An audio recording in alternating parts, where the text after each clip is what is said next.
ഹേ ഒരു iPhone user ആണോ എന്നാൽ നിങ്ങൾ എന്തായാലും ചെയ്യേണ്ട 5 സെറ്റിംഗ്സ് ആണ് ഞാൻ ഇന്ന് പറഞ്ഞുതരാൻ പോകുന്നത്. സോ ഇതിലത്തെ ഒന്നാമത്താണ് അനൗൺസ്മെന്റ്. സോ ഇതിനായിട്ട് നിങ്ങൾ സെറ്റിംഗ്സിൽ അക്കൗണ്ട്സിൽ പോവുക. അതിൽ പേഴ്സണൽ ഇൻഫോർമേഷനിൽ കമ്മ്യൂണിക്കേഷൻ ആൻഡ് പ്രിഫറൻസ് ഉണ്ടാവും. അതിൽ അനൗൺസ്മെന്റും അടിയിലത്തെ ഓപ്ഷനും ഓഫ് ചെയ്യുക. ഇത് നിങ്ങൾ ഓഫ് ചെയ്താൽ പിന്നീട് ആപ്പിളിൽ നിന്നുള്ള സ്പാംസ് ഒന്നും പിന്നെ നിങ്ങൾക്ക് വരുന്നതല്ല. ഇതിൽ രണ്ടാമത് വരുന്നതാണ് ലൊക്കേഷൻ ആൻഡ് സർവീസസ്. സോ ഇത് ഓഫ് ചെയ്യണമെങ്കിൽ സെറ്റിംഗ്സിൽ തന്നെ പ്രൈവസി ആൻഡ് സെക്യൂരിറ്റി എന്ന് പറഞ്ഞ ഒരു ഓപ്ഷൻ ഉണ്ട്. അതിൽ ലൊക്കേഷൻ സർവീസ് എന്ന് പറഞ്ഞ ഓപ്ഷൻ ടേൺ ഓഫ് ചെയ്യുക. ഇത് ഓഫ് ചെയ്താൽ പിന്നീട് നിങ്ങളുടെ ഫോണിന്റെ ലൊക്കേഷൻ വേറെ എവിടേക്കും ഷെയർ ചെയ്യും.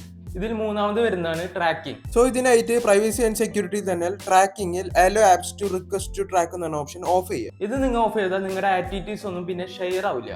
ഇത് ഡീഫോൾട്ട് ആയിട്ട് ഓഫ് ആയിരിക്കും, നമ്മൾ അലോ ചെയ്തിട്ടാണ് ഓൺ ആവുന്നത്. സോ ഇതിന്റെ നാലാമത്തെയാണ് അനലിസ്റ്റിക്സ് ആൻഡ് ഇംപ്രൂവ്മെന്റ്. സോ ഇതിനായിട്ട് പ്രൈവസി ആൻഡ് സെക്യൂരിറ്റി തന്നെ അനലിസ്റ്റിക്സ് ആൻഡ് ഇംപ്രൂവ്മെന്റ് ഉണ്ടാവും. അതിൽ ഷെയർ ഐഫോൺ അനലിസ്റ്റിക്സും പിന്നെ അടിയിലത്തെ ഓപ്ഷൻസ് എല്ലാം ഓഫ് ചെയ്യാം. സോ ഇത് നമ്മൾ ഓഫ് ചെയ്താൽ നമ്മുടെ ഡാറ്റാസും യൂസർ പാറ്റേൺ ഒന്നും പിന്നീട് ഷെയർ ആവില്ല. സോ ഇതിൽ അഞ്ചാമത് വരുന്നതാണ് ആപ്പിൾ അഡ്വർടൈസിംഗ്. സോ ഇതിനായി പ്രൈവസി ആൻഡ് സെക്യൂരിറ്റി തന്നെ ആപ്പിൾ അഡ്വർടൈസിംഗിൽ പേഴ്സണലൈസ്ഡ് ആഡ്സ് എന്ന് പറഞ്ഞ ഓപ്ഷൻ ഓഫ് ചെയ്യാം. സോ ഇത് ഓഫ് ചെയ്യുന്നതിലൂടെ നിങ്ങളുടെ പേഴ്സണൽ ഇൻഫോർമേഷൻസും പിന്നെ ഡാറ്റാസും ഒന്നും ഷെയർ ആവുന്നില്ല. അപ്പോൾ ഇതൊക്കെ തന്നെയുള്ളൂ. അടുത്ത വീഡിയോ ആയിട്ട് കാണാം. Be safe.